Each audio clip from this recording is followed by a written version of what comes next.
కాకపోతే తెలుగు భాషను కూడా మరవకుండా మనం కాపాడుకోవాల్సిన బాధ్యత మనందరి మీద ఉంది, నేర్చుకోవాల్సిన బాధ్యత కూడా అందరి మీద ఉంది అని నా అభిప్రాయం.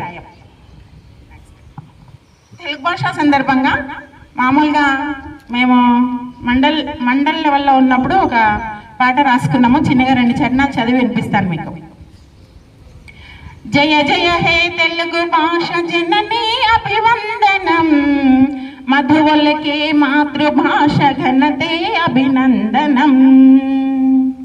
తరతరాల ఖ్యాతి నీది తల్లి నీరాజనం, తరతరాల ఖ్యాతి నీది తల్లి నీరాజనం. తరగరాదు తల్లి ఉనికికే నాటికి ఆధరణం. జై తెలుగు భాష, జై జై మాతృభాష, జై తెలుగు భాష, జై